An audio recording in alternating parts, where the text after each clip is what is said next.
Le Mans has a rather different feel to it now because it is, as you can see, very dark. All the drama of Hyperpole to sort out the grid for Saturday's start of the 24 hours is done.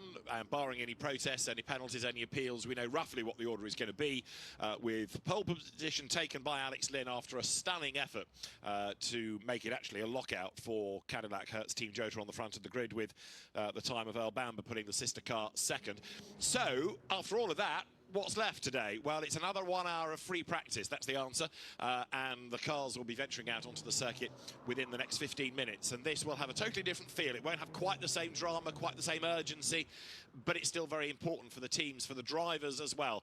And one of the most important things is a kind of admin element, and that is to make sure your drivers have done their 5 laps with night running. Make sure they've done that in the dark. We talk about Le Mans. We are, of course, round 4 of the FIA World Endurance Championship, having been to Qatar, to Imola, to Spa, Sao Paulo, Texas, Fuji and Bahrain still to come. And if you are thinking of exploring the championship, you could do a lot worse than buy tickets for one of those rounds if they're anywhere near you, because the entries are outstanding, the racing is just breathtaking. And there is the iconic look down the pit straight with the Rolex arch, the Rolex clock hovering above the pit lane. It seems to have gone dark really quickly, it must be said, in the last half an hour or so. And the teams have had precious little time, really, to turn cars around, certainly those in Hypercar, from Hyperpole into this last hour of free practice. David Addison and Johnny Adam, Le Mans class winner, trackside, and there is one of the heroes of the last hour or so, Matthew Drudi. He had a really good run in the GT Hyperpole, didn't he?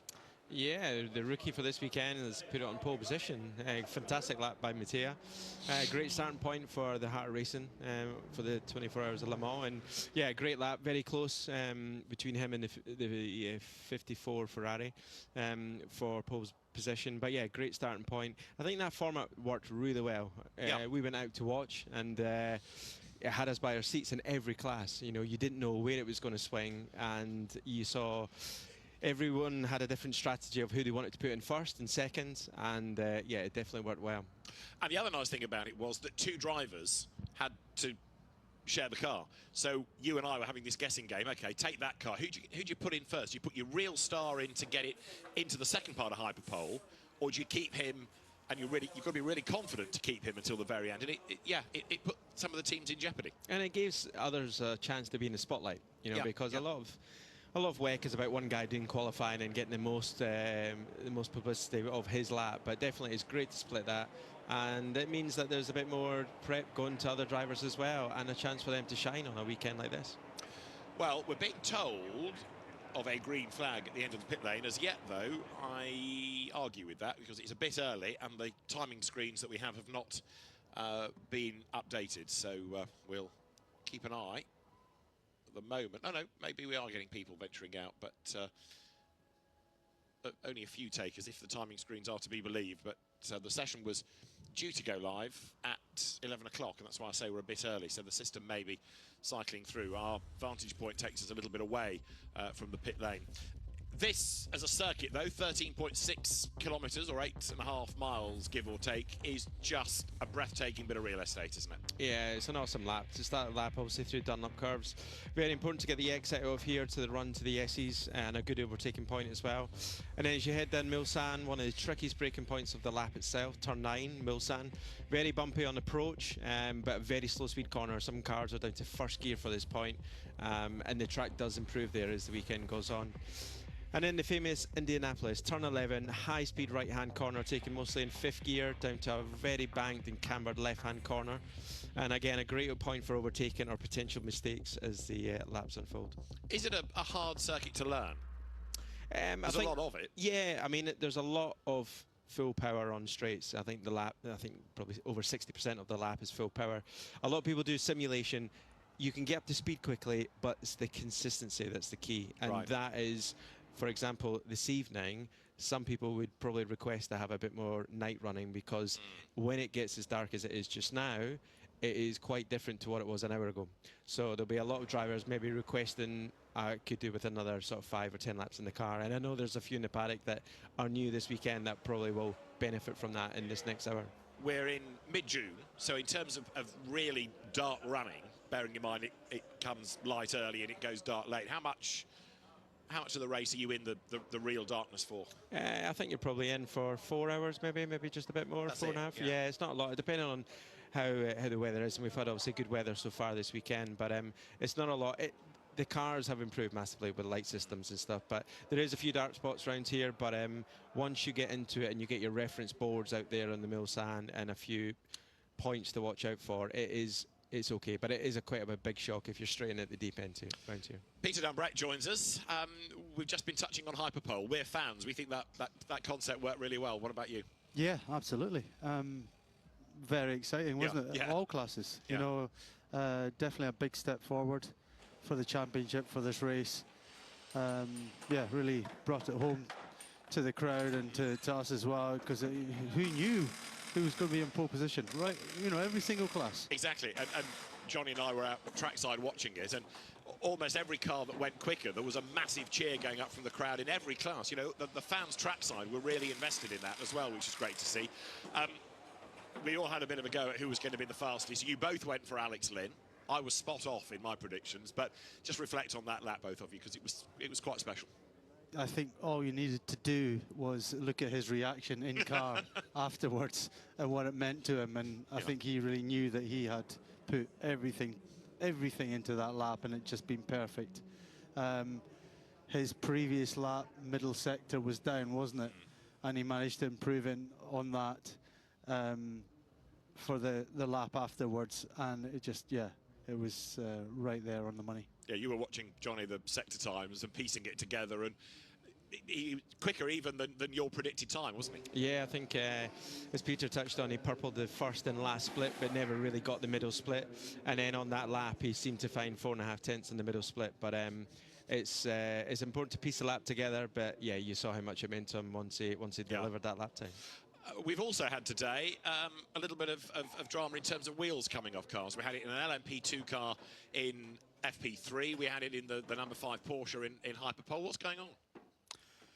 I think they didn't know themselves. They were looking at the hub itself and how the wheel had come off. I'm sure they will dig deep into that, but they need to know. The FIA, the ACO need to know, because that can't really be happening during the race, and you can imagine that happening in a fast corner and a resulting crash and the possibility of the wheel itself going off into the crowd. So definitely we need to get to the bottom of that. And you can imagine, Johnny, can't you, the ACO, the WEC organisers, wanting to find out from teams what is going on, because, yeah, like Peter rightly says, you don't want wheels in crowds, you don't want wheels coming off anywhere, and if this is now becoming a thing, they're going to want to clamp down on this very quickly. Yeah, and I think the mechanics will check everything on the car, but more importantly, they'll check everything from gun to regulators to make sure there's enough pressure to the guns and stuff like that. They'll go over every bit of detail possible to make sure everything's okay. So we're getting closer then to the start of our last practice session. We will, of course, have the warm-up on Saturday morning, but free practice 4 is seconds away all the time, because now he's not in the top class.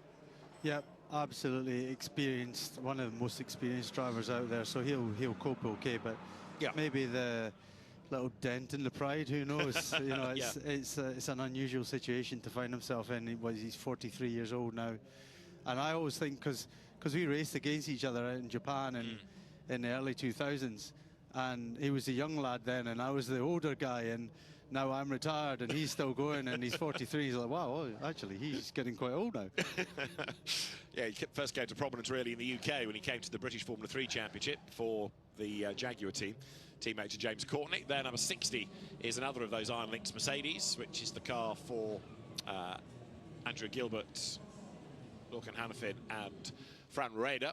With Claudio Schiavone stepping down, that entire driver lineup has changed, and the fans that are still full of Red Bull are getting themselves ever so excited, ready for the start of the session, which is about a minute and a half away. And for those cars that were in Hyperpole, there's still a little bit of work to do. Already, there are people with stop-go penalties. Track limits for track limits. Previous session, yeah. One of which is the Custodio Toledo Ferrari from the Richard Mille AF Corsa stable. Another one is number 48, which is the Oliver Gray Esteban Masson from Pereira VDS Panis Racing. LMP2 car, and the other is going to be Antares Au, Luc Hertog and Klaus Bachler's Porsche. So the stewards have been a little bit lenient there because they could have applied that in the hyperpole, possibly.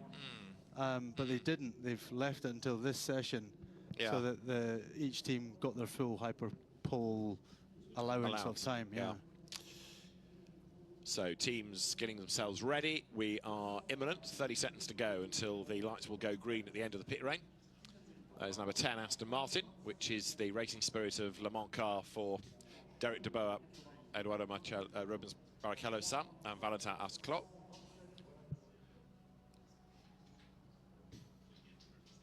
So looking down onto the Ford chicane, Ferris wheel busy. Still lots of fans out enjoying not only the action, but also the temperature. I mean, we are at 11 o'clock at night virtually now. The lights go green at the end of the pit lane, but it is still really warm outside, and nobody is in much of a hurry to head for the campsites, are they? They're all still out there watching cars and drinking beer. Well, with our aircon so strong in this box, I've gone back to my caravan to pick a top up because it's colder in here than it is outside. I'm just not used to having aircon. It's not a thing that I have. True. But people have been saying all weekend just how hot it's been, and we had some really heavy rain early this morning, but that's a rather dim and distant memory now. Right, everybody venturing out on track. This is an hour of headlight spotting, not just for us, but for the camera crews, for our director. Number 4, Porsche gets set to go. That's the Felipe Nasr, Nick Tandy, Pascal Wehrlein car. How's Wehrlein going to do as somebody with limited World Endurance Championship experience, coming from Formula E into hypercar? Predictions? Well, it will be a learning exercise for him, but there's so many drivers that in the very first Le Mans have gone and won straight away, and he's clearly a world-class driver, so you know, I think he'll cope well enough. It's you know, he's got 2 very experienced teammates with him as well, especially Tandy, who can, you know, clue him up the right way, and you know, as long as everyone's open and kind of friends in the team, then you can go a long way together. True. Johnny, would you go along with that? If you can drive anything. Yeah, I totally agree. If he's good in other formulas, then he should be okay here. And also, he's had a run out before, probably in testing, and I'm sure, did he not do Spa the last round as well? So he's adjusted obviously to the team, to the teammates, and the sort of the program around him. So yeah, I'm sure he's going to be up to speed quick this weekend. Right, Mike Conway has taken Porsche number 7 out on track. This is the one that missed out on hyperpole. So you just said Porsche there. Did I? Yeah. I meant to say Toyota. It's been a long day. I'll try the sentence again. This is Mike Conway in Toyota number 7 that missed out on hyperpole, and he's going to start 17th on the grid. But we'll watch the progress over the first stint that car makes, because okay, it's not ideal to be in the body of the field, but it's not the end of the world in a long race. Yeah, and you know, you can have a bit of fun at the start and work your way through. We've seen it so many times. It's all about the race pace, and now I guess they're going to work on that. They're going to work on how the car is in this temperature at night. It's likely to be this way on Saturday night as well. So one of the other big factors, I'm not sure as it is full dark now whether all the flies have gone or whether there's going to still be a lot of flies, because you know, the cars are doing a few laps, but they're not doing full race, you know, full tank stints, and that screen gets very mucky, certainly as the sun's going down. So that will be a factor that they need to think about as well, that the drivers really can't see that much. We talk about tear-off windscreens. Do teams save those for the race, or would they use them during practice and qualifying as well? Normally the teams will probably, tomorrow is prep day, will maybe put a few more on. Right. But they will have, I mean, you could potentially have over 10 if you need it. So you want to save those for the race? Yeah, you'll save them. But they'll maybe have used 1 or 2 maybe over the last couple of days. But as Peter touched on, it'll be interesting, because it was quite bad last night for flies on the windscreen after only 4 laps on the onboard. So yeah, it may be a problem for quite a few on Saturday evening. Right, so a pretty even split, I think, of cars that have yet to go and cars that are on track. So it's relatively busy on the circuit. Riding then with the Porsche of Laurens Vanthoor coming down towards the chicane. This is the number 6 car that he shares with Kevin Estre and Matt Campbell, and the car was binned out of qualifying yesterday for being underweight. So that's another one that is going to start a fair way back on the grid as number 12, the pole car, makes its way back to the team. So this shows you the situation that the teams are in. You know, the car finishes hyperpole, goes to Parc Fermé, and they're only getting it back now to work on it, and the next session's live. Yeah, exactly. I mean, I'm sure they will go out and do some laps, but I think that's one of the teams that maybe he's not going to push too hard. No, They've kind of accomplished what they need to accomplish. Yeah. So now it's prep for the race. This is almost like a lap of honour down the pit lane, isn't it? Showing all the other teams how good we are, because we've only got our cars back now because we've been really good and we've been at the top of qualifying. So there is number 12, the car of Alex Lynn, who has put it onto pole position. Number 5, Porsche, Julian Andlauer, Michael Christensen, Mathieu Jaminet's car, which had that wheel part company in the first part of hyperpole. And so they're now going to work Cadillac Hertz Team Jota. Johnny, just touching on the team for a moment. I mean, we know that Jota is good from what it's achieved in LMP2 in the past, and Porsche last year, to bin off Porsche to go to another manufacturer is saying something. And clearly Sam Hignett and the Jota team saw something in Cadillac, and you know, boy, have they delivered. It's just the quality of the team, really. I mean, to change manufacturer, I don't think they started the program straight away after they finished WEC. You know, they clearly done a few tests, but they would have taken their time to build and understand the cars. Obviously, they're a great team, and they would have gone through this car with a fine-tooth comb to understand it more than anything else. And to put it on pole overall here at Le Mans, having only done 3 races prior to this, is such an impressive. But they have an impressive record, don't they, around Le Mans as a team. They've got great engineers, great mechanics, and a bit of a consistent driver lineup in terms of who's in the car now. But they've got people with experience with the Cadillac, like Alexander Lind, who's just delivered one of the strongest laps, obviously, this afternoon. And those cars sound fantastic as well, don't they? I mean, wherever you stand around the circuit, they sound like a proper sports car should. Yeah, we went out to watch hyperpole there, and they did definitely sound awesome. But what impressed me with them, though, is how stable the car looked on entry into the Ford chicane, and it made that Alex looked like he committed so late and so efficiently on braking that he had so much confidence in what was underneath him as well. So clearly the package is working well. Dramas here, coming out of the first chicane. It's one of the GT cars that has ground to a halt and it's trying to get going. That's the Mercedes. Hopefully it's not the Mercedes. Oh, gosh, if it's the Groves, then they really are in strife. We've got Stoffel Van Dorner under investigation for cutting at Marshall's post 3, but I think they did have a red strip on yesterday. I don't know if they have changed things around with the car, but it might be them. Right, okay. So trying to peer at the track map and see if we can confirm it. It is 63, and so that car with Brenton Grove Jr. at the wheel, has had a moment or a drama coming out of the first of the chicanes. Oh, it goes from bad to worse, doesn't it? Yeah, that kind of looks like it was a car issue rather than a driver issue. Right, so yellow flag is out there, and we'll keep an eye as to whether that car is able to get going again. Race directors, Johnny, for a GT3 car would give you, what, 30 seconds or so to try and restart it, cycle through? Yeah, they'll do a control. I think delete, he's stuck in gear at the moment. Okay. So he cannot downshift, and that's why he can't move. So, yellow flag is there, and if that car can't get any night laps in, they're going to have to plead their case to the stewards. But as Stephen and Brenton Grove are both rookies to Le Mans, they're going to have to really charm the stewards. Put your driving standards advisor hat on. If they came to you and said, look, you know, we've come all this way from Australia, you know the travails we've had, we've done a lot of races in the past, but not Le Mans, I'll let you ponder that. Let's just listen in. I'm stuck in 4th gear. Do you want me to try and drive it back?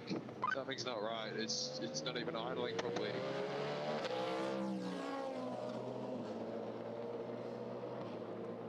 An answer came there now. Right. I would look at the experience. What did they do on the test day? Yeah. What is their experience overall?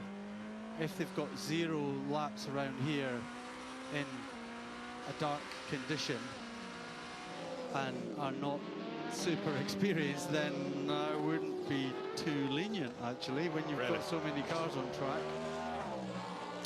Well, let's see whether that car can limp back. We've still got the yellow flag there, and we're going to have a slow zone.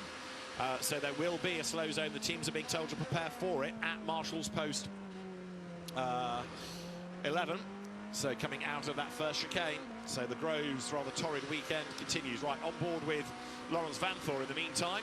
And the yellow flag is about to go into action, isn't it? Coming to that slow zone. Looks like a completely different racetrack, doesn't it, in the dark? Fantastic shots as he comes to the end of the Mulsanne straight to Mulsanne corner. Goes right, gets back on the power now. Pulls the pin, bit of gravel on the road there.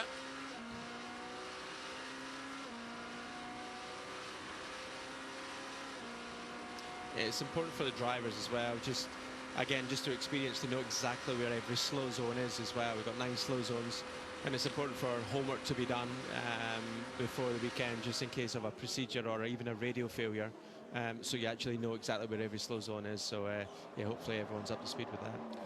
So 10 minutes into the session, and drama for a car that just seems to attract drama this weekend, doesn't it? So it's had its big accident, it's been rebuilt. It got through the earlier practice session okay, didn't it? But then straight out of the pit lane into FP4 and the Gremlin strike. Lawrence Vanthor, though, looking really rapid in number 6 Porsche.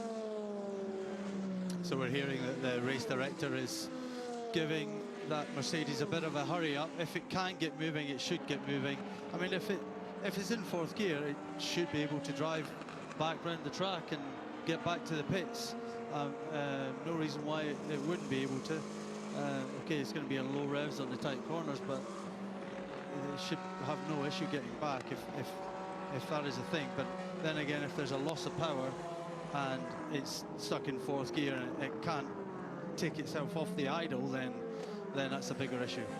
Yeah, I don't know if they've changed something from practice, and obviously, unfortunately, something's maybe failed or gone into a certain mode. But yeah, it's such a shame that they can't. Hopefully they can get going soon. But yeah, you're right. If they can just get idling in 4th and have tick over and get back, I think that will be a big gain for the team to try and rectify the issue.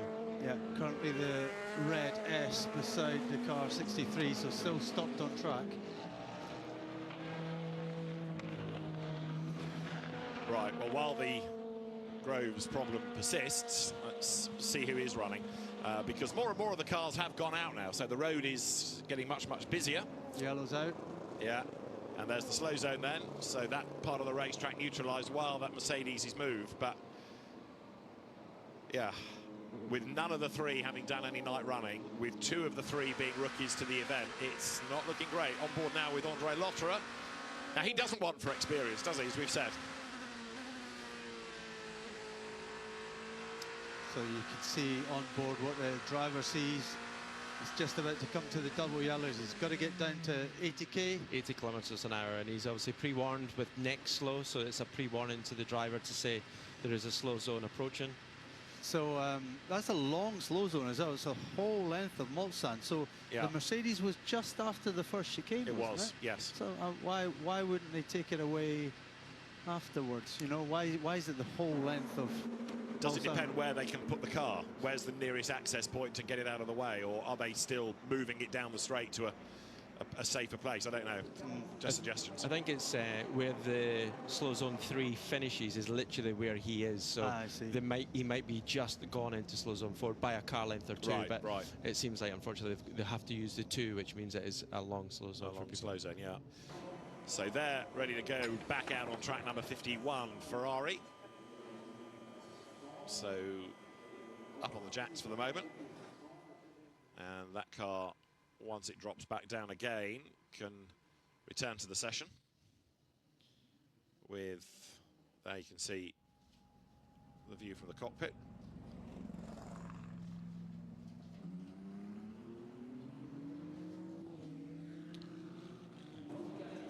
And there is the new pole-sitting car, cleaned, ready for possibly to go out in this session if they feel they've got anything to prove, anything that they need to do.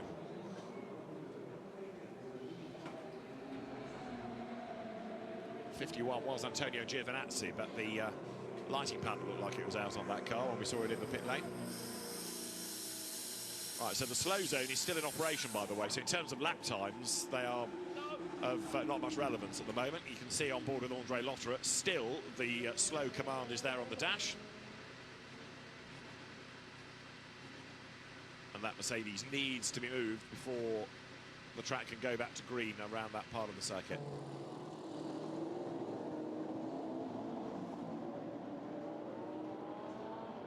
So yellow flags continue to be shown within that part of the circuit, down to the second chicane, and 45 minutes of this final hour. They do get the warm-up on Saturday morning, but that's really just a systems check. The final hour then before race day now.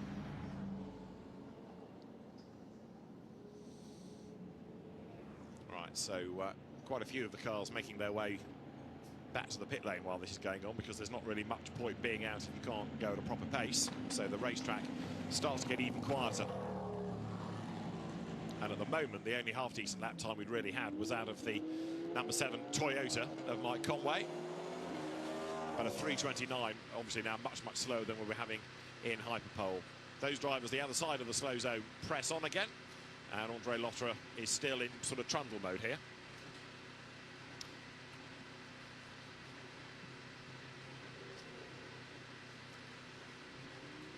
It must feel agonisingly slow, 80 kilometres an hour. It's like driving down the pit lane, really, isn't Yeah, it? it is. Let's go back to 63 Mercedes. Yeah, I'm gonna kill the power now. Copy, copy. See you later. Sorry, mate. Sorry, mate, may not cut it, really. Yeah, it's going to be a very interesting one, how they try and figure this out and what they do. Yeah, I mean, you've got Lucas Stoltz, super... Mind you, is he a rookie this year? Apparently not. He's done it once before. Once before. Yeah. I mean, very experienced driver, very fast driver, and has done plenty of 24-hour races in these cars.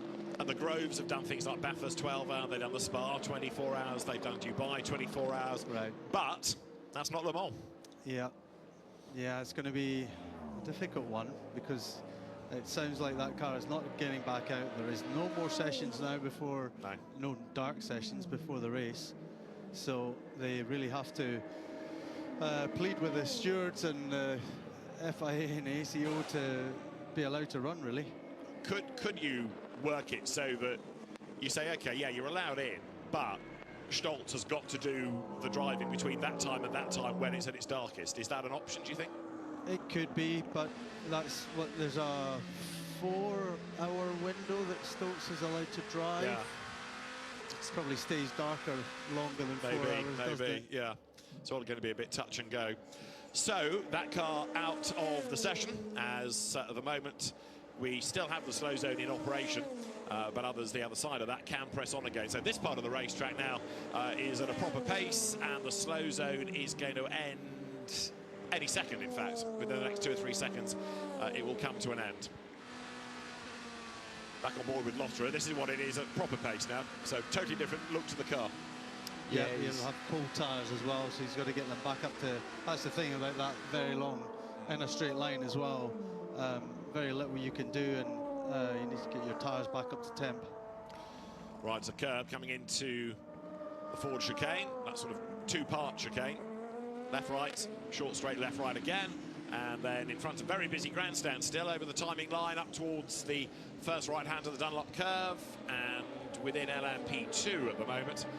This car of Andre Lotterer now wanting a proper clear lap, because anything it's done so far will have been affected by the slow zone, so it doesn't give you a proper idea of what the car is capable of. It's interesting that it's, again, Andre Lotterer behind the wheel rather than one of the 2 less experienced co-drivers, Jamie Chadwick, Mathieu Chauvet. You might have thought they were the ones needing the mileage. Yeah, maybe he's done that. Maybe they've done a big balance change to the car. Maybe he's just there to reference that, and maybe just more importantly, just check the car and make sure it's good enough for the other 2 to jump in and make sure they're up to speed as well. But yeah, he's definitely pushing on now. So he'll be. It looks like he should get a relatively clear lap this one coming up as well. So yeah, he's there just to reference the car, hand the car over, and hopefully give Jamie and the others a bit more seat time in the dark as well. And a spin for the Peugeot coming out of the last part of the chicane and just avoiding the traffic, or the traffic just avoiding it. That was a bit close. It's that sausage again, isn't it? Yeah. Sausage curve launching the Peugeot into a spin.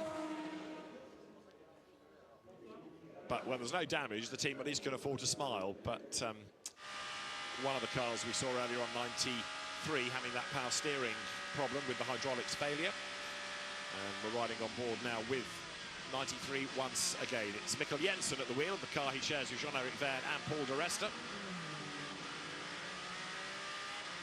That's the thing in the dark as well with the actual dash display. We have so many TC lights and electronic lights that there is sometimes on these cars a chance to dumb them down because it's so bright in car with lights. So not only have we got the exterior lights, there'll be interior lights as well that the guys have functions or preferences that they're looking to change just to make it a little bit easier to see in the cockpit. Up towards Indianapolis then goes Mikkel Jensen. Turns his way through the corner. And accelerates out the other side now of Arnage, back onto the power once more. Road still busy ahead. Is that the TC, the blue? I think it looks like they had what we had in GT, which is locking lights. So it looks like a red light was it nearly sort of catching and sort of nearly locking the tyre. Blue light was quite far into the braking zone. So, and then they'll do the reverse for the TC as well. So yeah, those modules can be used either way.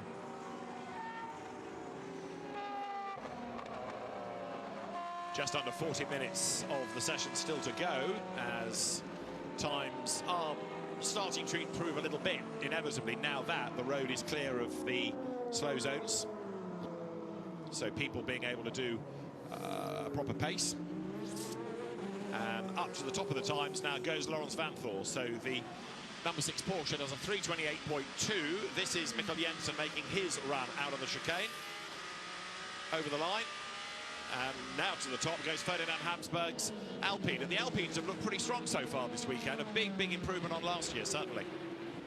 Yeah, I think that the ultimate pace, perhaps, in qualifying, I kind of thought we might be a little bit higher up. Yeah, the race pace at Spa was certainly very good. So they have got that to fall back on, and hopefully it's the same here for them. Yeah, last year reliability was the big issue, but they've been able to improve on that. The cars have been looking good in earlier races. Remember how well they went at Spa. And back on board with Mikkel Jensen. This Peugeot also looking quick. Is it being reflected so in the time? 6th fastest at the moment, but again, they're working through a plan, trying to get that nighttime experience here. Talking of Spa, again, a little plug for the full access on YouTube. If you go and search that, the WEC full access from Spa, it's get a good bird's eye view of the Peugeot going around there. Was there any contact there? No. It looked very close, didn't it? It looked like there could have been a small amount of contact, but yeah, he did lose the rear, but it looked like it was very close to having a bit of a contact. Peugeot team look on as the session ticks away. So for Peugeot right now, 94, Stoffel Vandoorne 4th quickest. What about Toyota? Well, in number 8, it at the moment is Rio Hirakawa. And it's going to get busy in front of him before long. This car is currently 12th in the times. Hirakawa then making the run now up towards Indianapolis. And as I say, before long, he's going to find himself on the back of the traffic. Comes out of the left of Indianapolis up towards the right of Arnage. Let's listen in for a moment. There are a few GTs ahead of you, so hopefully we get them at opportune times. You're 2/10 up on P1 at the moment through 2 sectors. Good job. We're getting 1 or 2 purple sectors though, aren't we? One of them has come from Hirakawa and another one has come from Mikkel Jensen in the Peugeot. LMP2 at the minute. It's Naveen Rao's Nielsen Racing entry that's quickest, and Eddie Cheever the third is fastest in LMGT3, the Ziggo Sport Tempesta car. It's always a nice radio message when somebody says you're quickest in a sector. You know, it's nice to hear that in the radio and knowing that you're on the limit so far and the car's working well in that sector, because it's nice to have a bit of a gauge or a bit of a benchmark, shall we say, of where the pace is, because the track has clearly changed today with the overnight or this morning's quite heavy rain. So yeah, these guys are just finding a bit of a feel just now of where race pace could be come Saturday evening.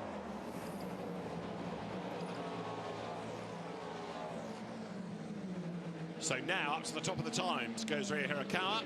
So that last lap, which was a 3:28.332, good enough by 0.3 of a second to put him ahead of the Alpine of Ferdinand Habsburg.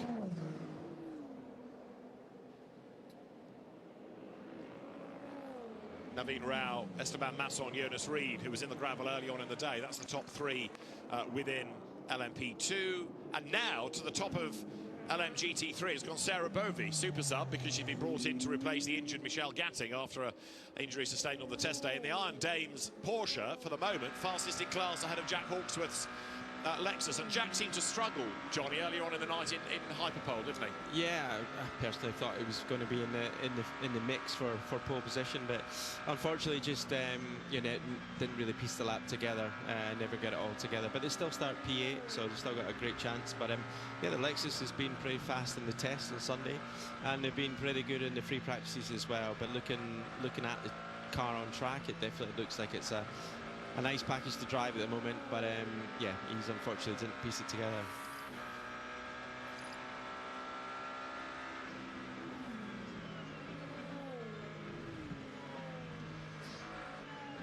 Mike Conway coming up to the line, so 8th fastest that car is at the moment. But Julian Andlau's Porsche now goes to the top. So the teams are still treating this with intent, aren't they? You know, they may already have the experience of running in the dark, but people are still pushing. And there are probably some practice pit stops they can usefully do, so it's still an important hour. Absolutely. You know, every lap on track is important. If you can maximise it and learn something, then there's no harm done. The cars will get pretty much a full rebuild before the race anyway, so as long as you're not taking it too far and crashing them, then it's a good thing to go and do. This is the Iron Dames Porsche. Sarah Bovey at the wheel of it. Very late on the brakes. Yeah. They've just missed their apex, just got the car around. These cars still running ABS braking, whereas the hypercar and P2s are not. This is actually quite an important session for a lot of the bronze graded drivers, because if you can get them to be a bit more confident by the end of play at this session, it's a good thing to roll into the race. But at the same time, it's a tricky session because you do not want them to make any mistakes at all, because literally we go straight into the race with a small warm-up on Saturday. But it's important to break through that confidence and try and get them to improve their lap time and try and finish this session with a bit of self-confidence that they're there on the pace. And there's going to be a pit stop imminently, I think, for the Iron Dames. Michelle Gatting's name still there, which is a nice touch. But Michelle, Jules Gounod's partner, really heartbroken that she's not in the race. The car dropped down onto her foot, fractured some bones, and it just wasn't feasible for her to carry on racing this weekend. Number 6 Porsche then goes through, and we've now got Felipe Drugovich in the number 311 Cadillac WTR Wade Taylor Racing entry up to the top of the time, so he's into the 3:27s now. Felipe Drugovich, a 3:27.7 as the top time in this final hour of night time running.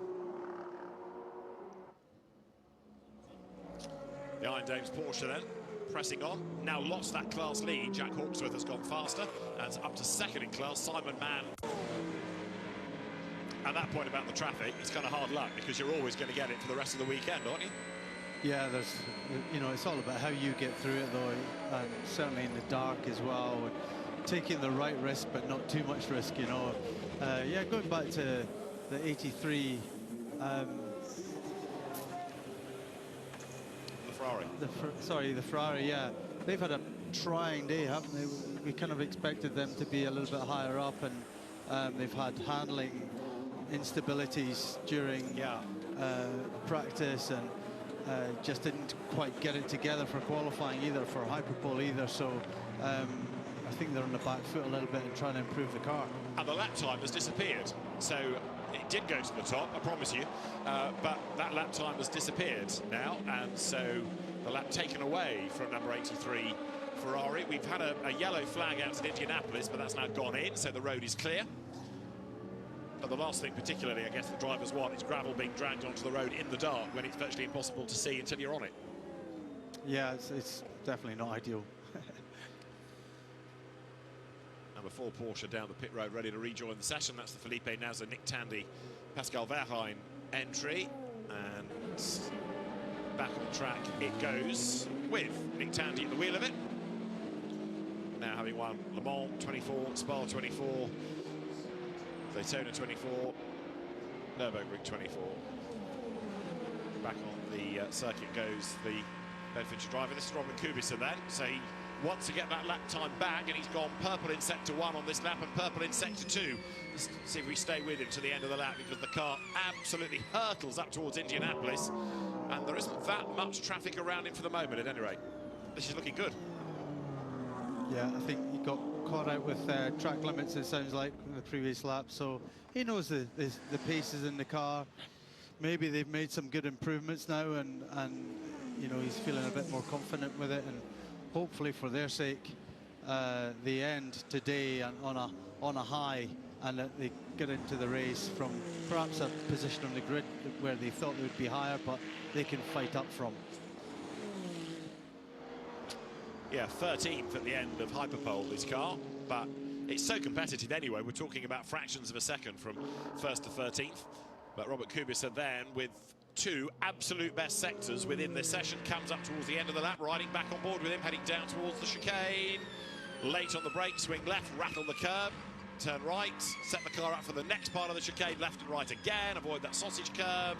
Now on the power, and Robert Kubica breaks the beam now and rockets up the order to go fastest, and now a 3:26.549 offered up as the lap time. Go for 7 laps. Robert Kubica with another 7 laps on the run plan, but it's now Ferrari 1-2. Yellow from red, Kubica from Miguel Molina in number 50. Good lap that by Kubica, wasn't it? Full commitment. That's strong pace if he's on a longer run here for another 6 or 7 laps to a margin so far of 9/10. You know, 3 purple sectors and a relatively, let's say, clear lap there. It's a good lap, you know. Nothing wrong with his eyesight. You know, definitely not.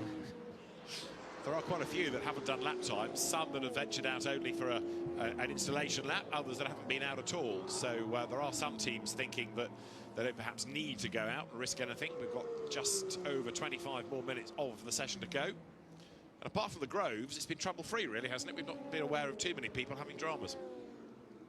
The odd car dropping a wheel off, perhaps in gravel, but yeah, as you say, it's been a fairly, knock on wood, clean session. So Robert Kubica, Miguel Molina, and now Frederic Vesti in number 311 Cadillac. That's the top 3. Jensen Butler's taken over number 38, and Rodrigo Salas in number 29 from the TDS Racing team is under investigation now for speeding in the pit lane, on board with Jules Gounon. Not only a hero in GT3 Mercedes AMGs, but also a real weapon in a hypercar. And that's a BMW that has got some damage, but possibly it's going very slowly. It's 15, which is Kevin Magnussen at the wheel of it. And that's only of late gone out of the pit lane, I think. Yes. Looked quite low on the right side, Yeah. as if puncture or something like that. That's what I was thinking, damage. I think it's on an outlap, that car. Let's see if we can piece it together. Kevin Magnussen, the driver, let's listen. Okay, mate, so you're free to push a bit more, you're free to push a bit more. Don't let the oil temp go over 120. 120 is the limit, and Fox. I'd like to know what Kevin said to the team before that, because he's aware of a problem. It does look, maybe it's just the way that the front of the car is designed, because it looks low both left and right, but the car seemingly has been released, and on the outlap he's identified a problem. Yeah, and they don't want the engine overheating, so they want him just to keep the speed up a little bit. Get some air through it, bring it back as swiftly as without doing damage. Norman Nato fighting his Cadillac out of the chicane. This is the car that's going to line up on pole position, the one that Alex Lynn did the gun time in. And Norman Nato goes through then up to 6th fastest. The lap time there being a 3:27.991. So the BMW number 15 with this high oil temperature, 107 degrees, we understand, being brought back to the pit lane. But with 23 minutes to go, that's probably going to be the end of the session. And that means the warm-up's pretty important come Saturday morning, because that's the only time they're going to find out if the problem's fixed. There could be a few other cars in exactly the same boat. Well, the Mercedes for one, if it makes it into the race. So, yes, that last gasp session where you don't really want to go out, but it's a good thing to go out just to make sure your car is absolutely fine for the race. As he's back on board with Norman Nato then, as he comes down towards the first of the chicanes. It always sounds quick, that car, doesn't it? It's an aggressive engine note, so it always looks and sounds spectacular and fast as well. Back on the loud pedal, down towards the second of the chicanes. Johnny was talking about earlier on how you can see now how bright it is in the cockpit of the car and how many lights, and yeah, it can get quite distracting, and yeah, there's likely to be a little knob that you could just turn everything down slightly. Do you have time to process all of that, or does it become second nature? Yeah, it becomes second nature, yeah, after a few weekends, and there'll be a guide, there'll be a lot of homework done by the drivers and the engineers to make everything as simplified as possible. Stuff like the control panel, there'll be letters or numbers, so instead of guessing what the button is, there'll be a certain number and column that you might have to go to. So yeah, we used to always do it at Aston Martin Racing, like a what-if spreadsheet, just in case if something did go wrong, whether it's a practice, but more importantly in a race, then the guys can literally do it nearly blindfolded, you know, because that could win or lose a race for sure. So this is Norman Nato's view, coming with the trees either side of him on that run now towards Indianapolis. Brilliant part of the racetrack, so fast. Big runoff area on the left, and then this really difficult, slightly banked left-hander now. The correction needed comes out the other side, but as he goes through Arnage, again, there's a little bit of traffic up the road, but this has been a good clear lap, largely. Yeah, and he set a good lap last time around as well, so yeah. Finding his feet in the darkness. Robert Kubica has done another absolute best in the middle sector on his next lap in Ferrari number 83, so Robert Kubica is still pushing. 83 is the Ferrari that he shares with Yefe and Phil Hansen, the British driver. This is Nato then up through the Porsche curves, absolutely on the limit, as in the pit lane there is the troubled BMW number 15. So Kevin Magnussen has brought it back, but with 20 minutes on the clock, that might be the last we see of it tonight. Let's find out.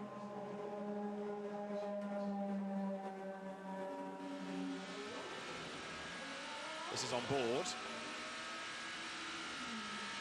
In replay, coming onto the Mulsanne.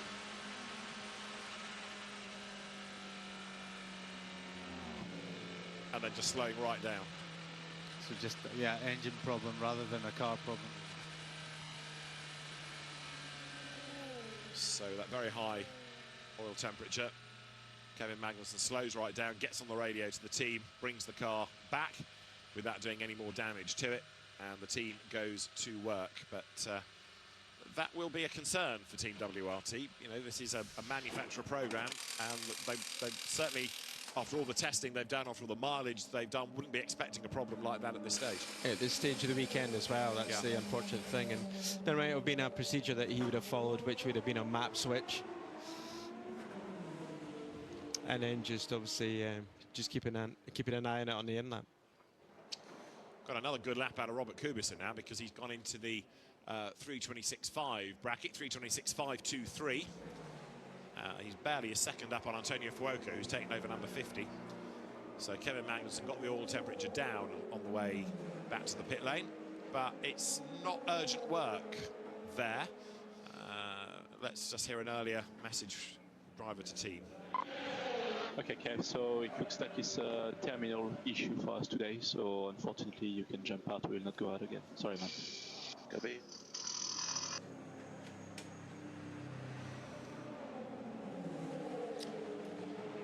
Big worry, all of that, as we've been saying, for the Team WRT squad. Kevin Magnussen fairly stoic in his response, but yeah, at this stage, WRT ought to be thinking about the race, not thinking about a car that they may have to do some more work to. We're getting another absolute best middle sector, Charles Milesi in number 35 Alpine. So as we get towards midnight and the temperatures finally start to drop, that's helping the engines, helping the speed a little bit.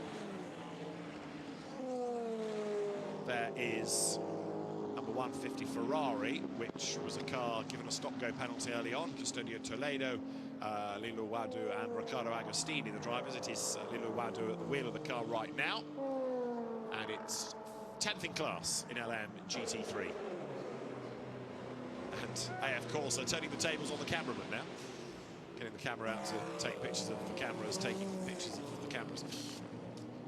This is Lilo Wadu coming up towards the line. That car, Johnny, has had a tough weekend, hasn't it? Of course, a red flag yesterday. It's had the stop-go penalty. It's unlikely to be a class winner in fairness, but it's not been a great start to the weekend. Yeah, it's not been smooth at all. But, you know, last time out in European Le Mans, I'm sure the car won their class in LM GT3, but you know, they've got a relatively strong lineup. Lila Badu, fantastic silver driver, you know, has been a WEC winner and one of the first female drivers to win in WEC. So they have a very good silver in that car and a great livery. They've changed the livery for this weekend. It looks fantastic. So yeah, hopefully their luck can swing now and they can get a nice clean finish to this session, but more importantly, a nice clean 24-hour. Yeah, she, the former tennis player, Lilo Wadu, is the most experienced in the car, the other two being rookies. Riccardo Agostini, one of the other drivers, former Carrera Cup Italy champion for Antonelli Motorsport, the team run by Kimi Antonelli's father. So Robert Kubica and Antonio Fuoco, the top two in their respective Ferraris. The improved lap time from Charles Malaysia, by the way, put him into the top 10 last time on a 3:28.3. And just over a quarter of an hour remains as Lilo Wadu now comes out of the first chicane. So just looking at the tyres being used, so Robert Kubica on a medium tyre. Majority of runners on medium tyres. A couple, the 51 Ferrari on a soft set. So I think we're in that window now where it could be one or the other, maybe just warm enough. Track temperature still warm enough to have a medium tyre, but in another couple of hours' time, it could be a soft tyre time. But we're hearing of more medium tyres going on cars as they box now. Yeah, Toyota number 8 has been on a bit of a mix and match, we understand, but it's going for full mediums on the next pit stop, which will probably take it to the end of the session, won't it, with just 15 more minutes to go. Can we read anything into a session like this other than what the pace of the cars can be around this time of the race? You can take a little bit from it. I mean, clearly they've found a little bit of pace and performance with the 83 AF car with Robert Kubica, and he's clearly getting faster and faster every lap. You know, now he's purpled the first split, so they might be in a good window now. They might have done quite a big change to the car because I'm sure they weren't too happy with it earlier on in the day, but now it seems to come good at the right time, so they're in a good place. Spectacular release there for number 7, Nick de Vries at the wheel of it. You're on board with him now, the Toyota coming onto the Mulsanne. Of course, just last year or a year before, you weren't allowed to exit the pits like that. No. You had to not spin the wheels, but because we've now not got tyre warmers, you're allowed to get lit. Correct, so there are 11s all the way up the pit lane, aren't there? Let's listen in. Nick de Vries at the wheel of Toyota 7. Okay, Nick, for next tire set, we go to a mixed set, front right, soft only. Okay, so the teams are using this to bring back data. They're trying a few different things in terms of tyres and how that's going to affect the car. What data they can get is going to be useful come the race, given the temperatures. So 3 medium tyres and 1 soft tyre, that sounded like. Yeah. Front right. It might be the right strategy for a stint come the race. It's worth trying, isn't it? Going now, yeah, isn't absolutely. It? Yeah. So Hendrik Johannes Nicasius de Vries at the wheel of number 7. Or, I'm just thinking. Go on. Or have the other teams got access to this team radio and they're like, ha-ha. They're going to trick them. Yeah. Possibly. We'll pretend we're going to do that and then they'll try that as well. And we'll wait and see if they go off the road, yeah. Well, at the moment, 4 softs are on 7, as you see on the graphic. We'll see whether we do get a mix and match. 23's in strife. And this is the Daniel Schneider, Oliver Jarvis, Ben Hanley United Autosports car. It is, at the moment, Daniel Schneider at the wheel of it. That sounds like it's grinding against the ground, like it's either got a splitter dragging or a wheel off, maybe. Yeah, something's not right, is it? It's very. I mean, he's well off the racing line now, limping back, but you hopefully can. A long way to go. Yeah, he's down at the, not even down at the Mulsanne. But look how dark it is at that part of the racetrack. You might feel very vulnerable there. Which is why he's completely off the circuit, yeah. But of course, it's catch-22 because that's the bumpiest part as well. So Yeah. it'd be good if he could get back on the circuit and get back a bit quicker. But yeah, tricky situation. There's Sebastian Buemi's Toyota in, and pit stop cycles through then for Toyota number 8.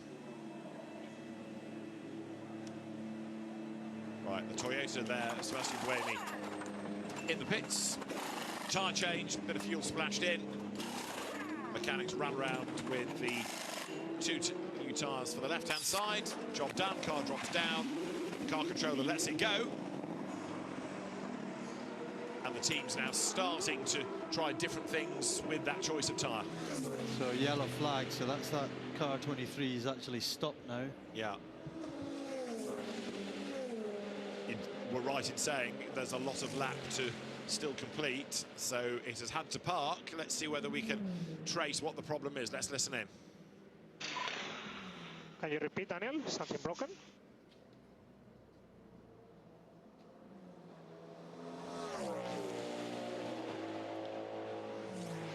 We understand that Daniel His Schneider is radio saying was broken. something's broken, yes, as well as the radio. Doesn't know what it is, something's broken. Well, we could hear the noise, couldn't we, as something dragged along the ground. 11.5 minutes. Just wonder whether that might even trigger a red flag to have that car out of the way, because you don't want a car parked there in the dark. Well, if he's been super clever, then he might have found himself a little space where he could get tucked away. Yeah. I think he might be pulled back. Possibly. Front right So, puncture yeah. we're hearing, so that was the grinding on the floor. The car was low, so yes, splitter dragging on the ground, front right puncture, but he's elected to park it. The team, were this the race, would not be wanting him to park it. They'd be asking him to drag it back at all costs, wouldn't they? Yeah, sparking you, as you say. A lot of smoke, yeah, that's expired. Yeah. Tyre gone pop. Well, I think that's more than the tyre, isn't it? Yeah, you can see the lights flash on and off. It looks like it's pretty terminal, and it looks just now like he's trying to get to a place of safety more than anything else, and hopefully get out of the car. Right, we're going to have a full course yellow, and that full course yellow is in half a minute's time, so the teams are being told to prepare for it. Jean-Eric Verne's now being investigated for speeding in the pit lane, but a full course yellow is coming. That's being confirmed by race control. 20 seconds to full course yellow. That's confirmation. We will go under full course yellow in less than 15 seconds. Full course yellow in 10, 9, 8, 7, 6, 5, 4, 3, 2, 1. Full course yellow, full course yellow. Full course yellow, everybody. Going back to the tyre situation, a lot of the teams, especially the two-car teams compared to Proton, will be just trying different variations, really. They'll be going through, and especially the mix set as well, that right front soft. I mean, it's the non-loaded side, so, you know, they'll be maybe trying it on one car and carrying it over to the other. So at this stage, they'll be trying to sign that off, really, and on these track conditions just now. Full course yellow boards, the good old-fashioned method shown, as well as those lighting panels, which are far easier for drivers to see now, but the marshalling force with the yellow flags, while this car from United Autosports is moved out of the way. Daniel Schneider, Oliver Jarvis, Ben Hanley, the 3 drivers, and the Brazilian driver, Daniel Schneider, behind the wheel and having to park it as safely as he can, but race control wanting that out of the way. Can you actually see those boards and flags in the dark these days, or do you only concentrate on the lighting panels? You have, to be fair, the heads-up display in car is very, very good. Right. Yeah, it's very good for us. But the boards are actually reflective as well in the dark. So the marshals have obviously got maybe a 2-board swing that they can have, but you can see them. They're quite clear. But the in-car stuff that was done a few years ago makes life so much easier for the driver.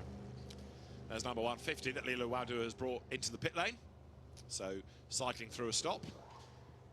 And then to go back out with 8.5 minutes still to go.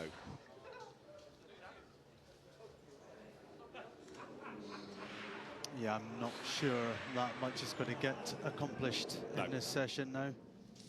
But United Autosports are going to have a pretty torrid night, aren't they? The last thing they needed was a car being brought back just before midnight. Actually, by the time they get the car back after midnight, with a problem. I know they've got all day tomorrow to work on it, but a problem at bedtime they did not want. They wanted a car that was reliable, dependable, solid, they could just put away and not have to fret. Yeah, absolutely. But this is Le Mans, and these things are thrown at you, and you know, the teams in general. It's a real tough. Well, it's more than a week, isn't it? It's a tough couple of weeks in the build-up, and the late nights that the team's got to put in, and all the preparation, and the lack of sleep. And United Autosports over the years has had some pretty rotten luck, you know, some good races, but some bad luck as well, with damage early on, or cars, you know, losing lots and lots of laps early in the race, and spending 23 hours, give or take, you know, trying to make up for lost time. But those must be the cruelest of races, where you're on the ropes so early on. It's a funny one, because as a driver, you kind of think, if I'm going to go out of this race, I want to go out early. Yeah. But as a team and sponsors and everything, they want you to last as long as you can possibly last. Of course, yeah. And I suppose if you have a problem early on, well, all right, you've got lots of race to try to get back in, and other people can have problems, so you're not totally done for. But if it's a problem that's cost you an hour, and you know there's absolutely no you know, position you're going to get out of this, and you're literally driving for a finish, again, the motivation might not be as high as it could be. Exactly, because Johnny, these days, you know, the cars are so reliable. To go back to Peter's line from earlier on in the day, it's a 24-hour sprint. You know, you can't hope to just go round and round and pick up places because others will drop out. The cars, they're not quite bulletproof, but they're so much more reliable than 10, 20, 30, 40 years ago. Even 10 years ago, you know, the Friday used to be such a busy day for the mechanics on a full strip, engines, gearboxes and everything else. And now the cars, definitely the GT cars, the LMGT3 cars, have definitely improved their durability. So a lot of this heavy prep has actually been done way in advance, even before this week had started. So tomorrow is still a busy day for the mechanics, but it's more tinkering, making sure everything is as it should, making sure everything is tight, and just going through the final little checks. It's almost a relief getting into the race, isn't it, for them? Yeah. Because that's it, their job's done. Okay, they've got to do pit stops, they've got to do, and if the car has a problem, they've got to fix that problem. But you've actually got the end in sight, because the race is 24 hours, the clock is now running, and you've got then till then, and whatever the result is, that's the result. Full course yellow and keeping slow zone 5. We will activate slow zone 5. As we remove the full course yellow, slow zone 5 will be active. We are removing full course yellow at 23:55:30. So that's in just over half a minute's time, and it means that from the entire circuit being under yellow flags, it's just one section of it. Remove full course yellow.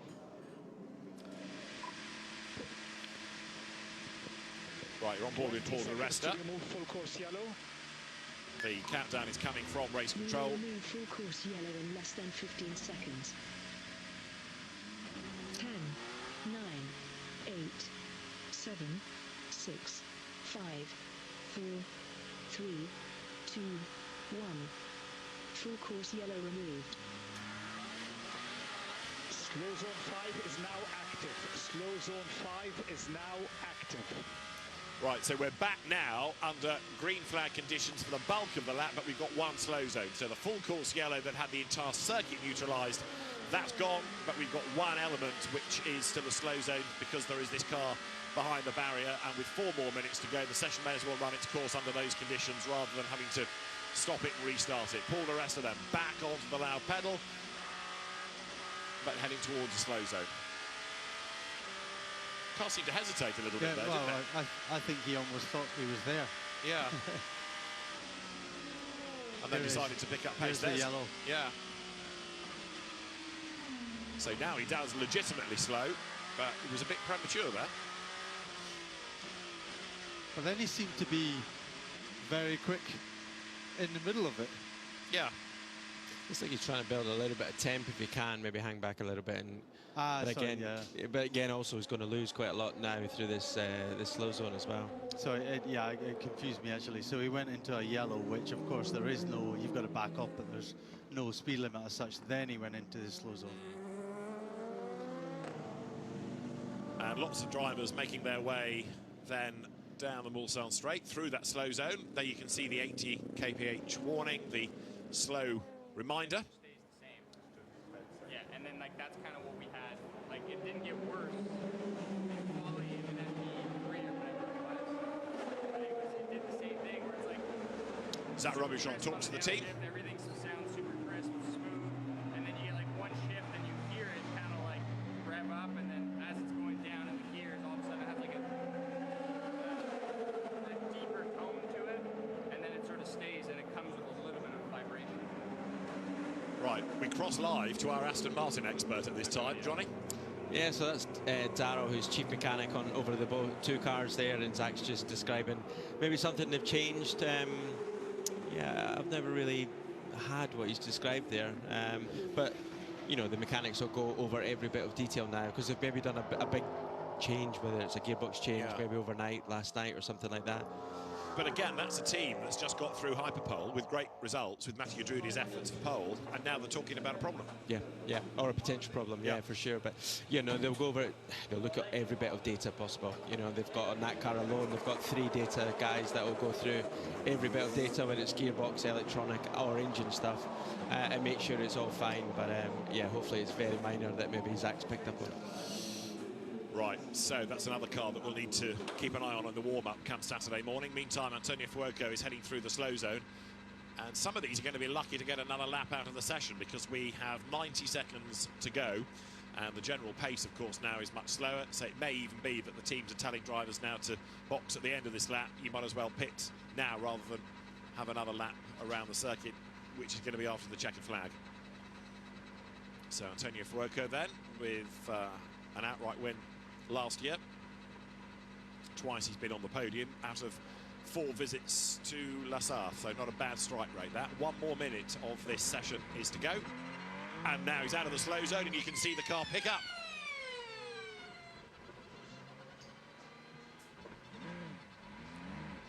Yeah, that looked pretty odd. Yeah, that looked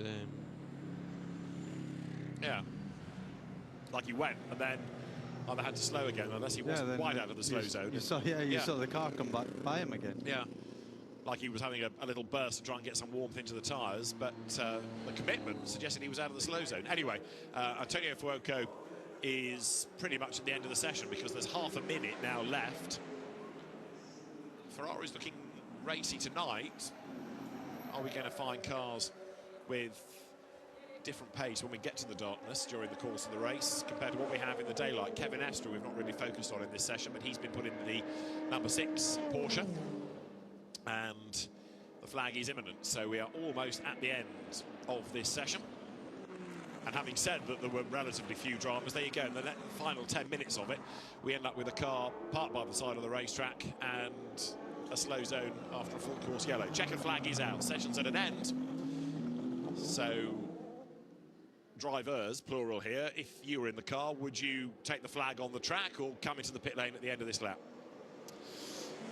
It depends what the team want to achieve on that last lap, whether it's a fuel run out maybe or something like that, you know, but ideally you would try and get the car to the pits if you can, give the guys a chance to just get hands on the car really and try and get a bit of a debrief done earlier tonight because it is already quite late this evening. So yeah, ideally you would be boxing as soon as you could.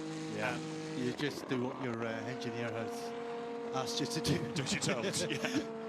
And then tomorrow, just to make the point, for the FIA World Endurance Championship teams, there's no on-track running. There are support races. The Ford Mustangs, the Porsches are on track in the morning.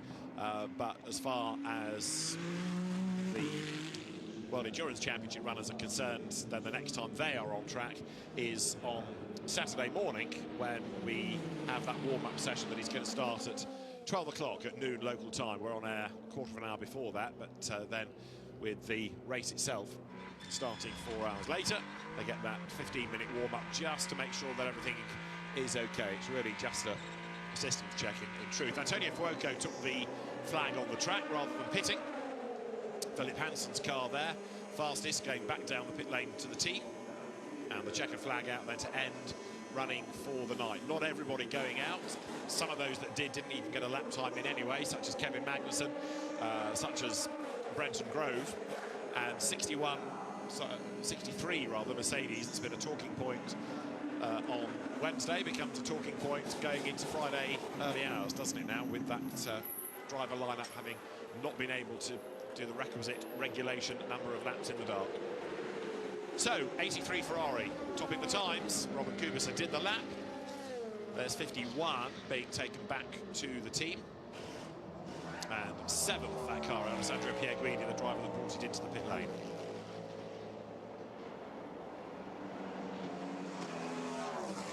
Last handful of cars come to take the checker flag, including the VDS Panis Racing Orica, Oliver Gray, Esteban Masson and Franck Pereira's car. That's one of the cars that had a 5-minute stop-go penalty early on for track limit abuses earlier on in the day.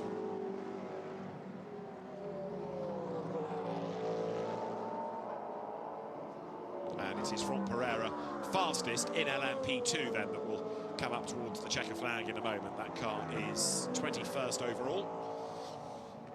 Franck Pereira, former single-seater racer, but in recent years he's been very much a GT Lamborghini specialist, but pretty much anything you plonk him into, he goes well. And that's another car that will take the flag on the track rather than in the pit lane.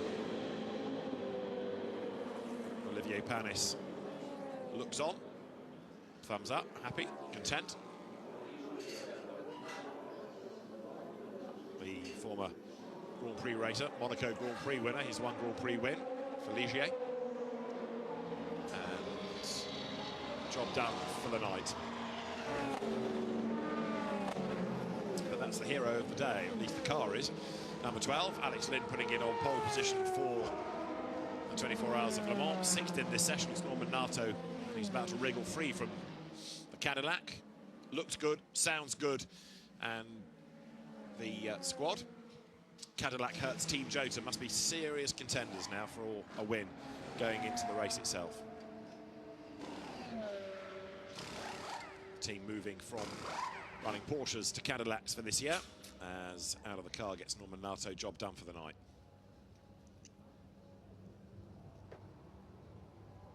So it'll be a pretty happy Jota team, to say the very least, after the efforts of today.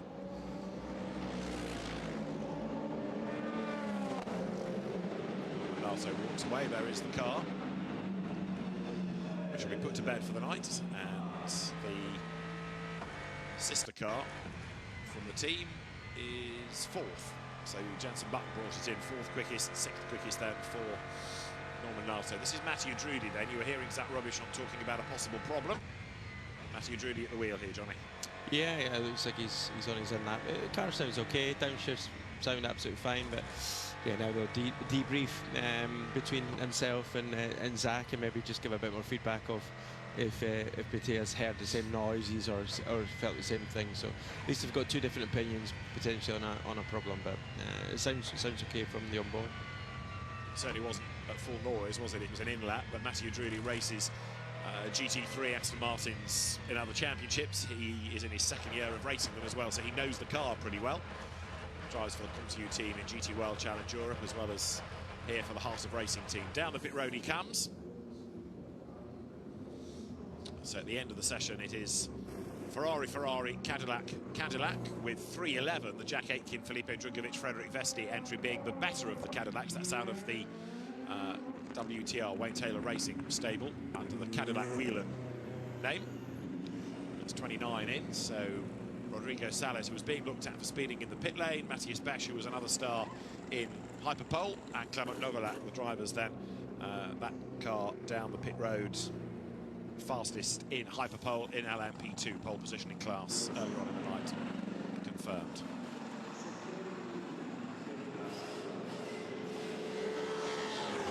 And LM GT3, Lexus fastest, Jose Maria Lopez in the end, being at the top from the Aston Martin from Racing Spirit of Le Mans, number 10, Valentin Asclot, and then Francesco Castellacci's Vista AF Course Ferrari, 3rd in the times. Matthias Besch happy with his night's work, gets out of the car. 2nd to Franck Pereira in that session, and on pole position, courtesy of his efforts in Hyperpole. Really, really good effort. Very experienced driver, Matthias Besch, but you don't necessarily always think of him as getting pole positions.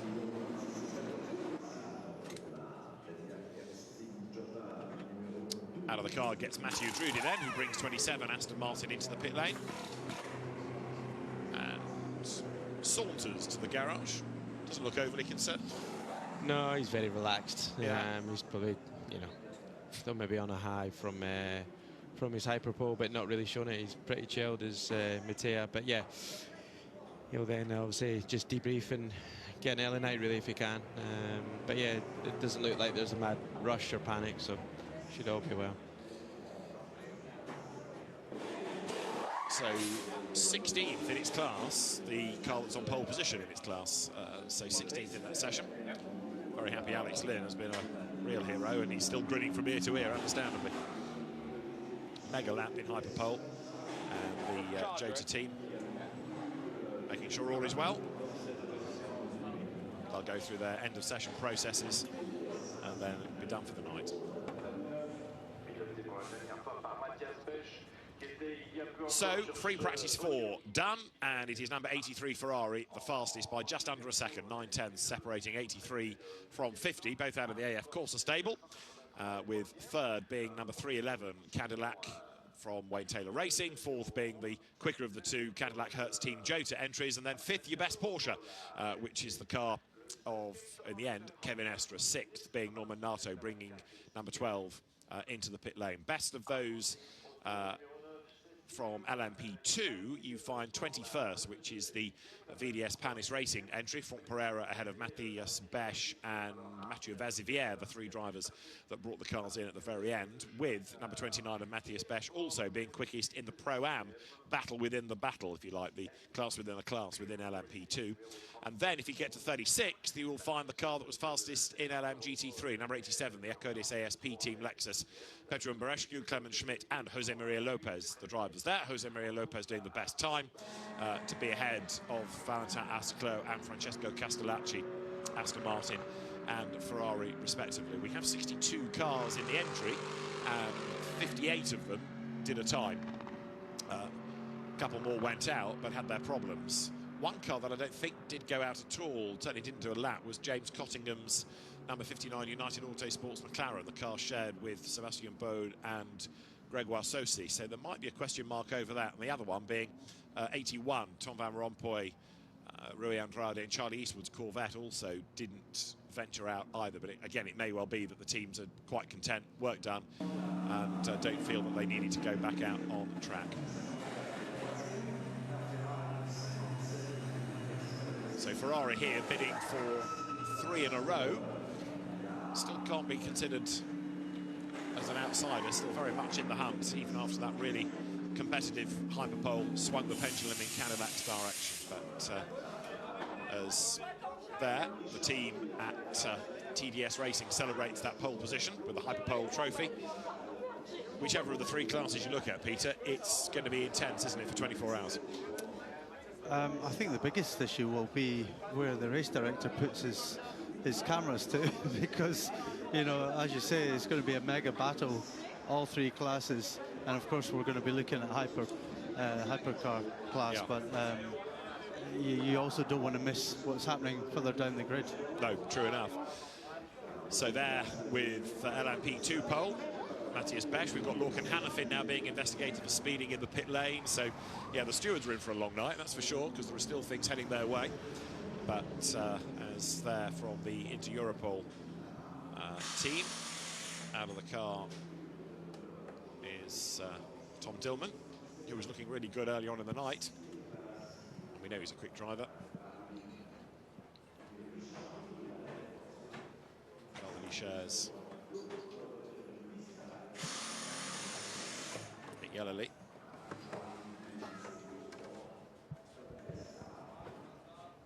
Off to bed. Job done. Yeah, a good chance for everyone to have a sleep in tomorrow. Nothing to really get up for. Mind you, if they're staying on track, the noise starts pretty early here, doesn't it? So it does rather. Yeah. You better put the earplugs in. Yeah, because I think from 9 o'clock in the morning there are cars on track, whether it's for the parades or the demonstration laps or support races. Over the years, Le Mans has made far more of the time available. It always used to be that you'd have one make saloon car race on Saturday with a qualifying session at some point prior to that. But over the seasons, we've had various historic races brought in, but then the Michelin Le Mans Cup with that Road to Le Mans doubleheader. We've had different manufacturers having their support races, whether it's Porsche or Ferrari or this year Ford with the Mustang races. So it's far more of a festival of action on the track than ever it used to be. I think that's a good thing, isn't it? You know, it's not just all about the 24 hours. There's a lot of other things going on, and you know, there's a whole road to Le Mans where you're bringing younger drivers in and teaching them about driving around this track, and many of them then make it up to the 24 hours itself.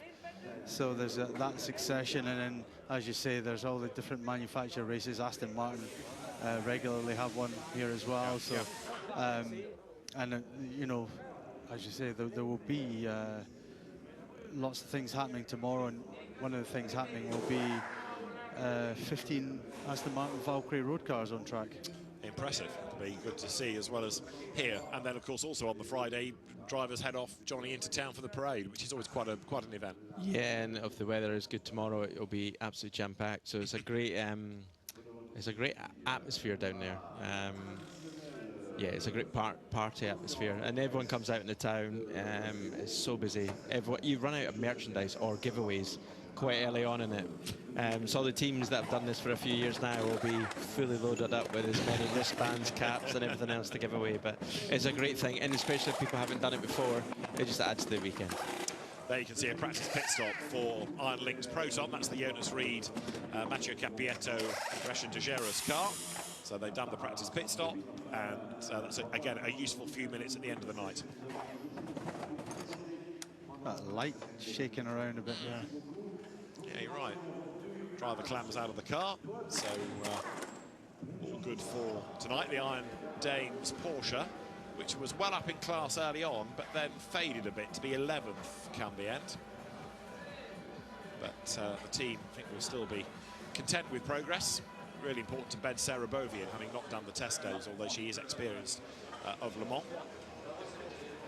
Hyperpole trophies proudly being displayed at TDS Racing. That car now being cleaned. Get all the flies and the muck off it, ready for race day.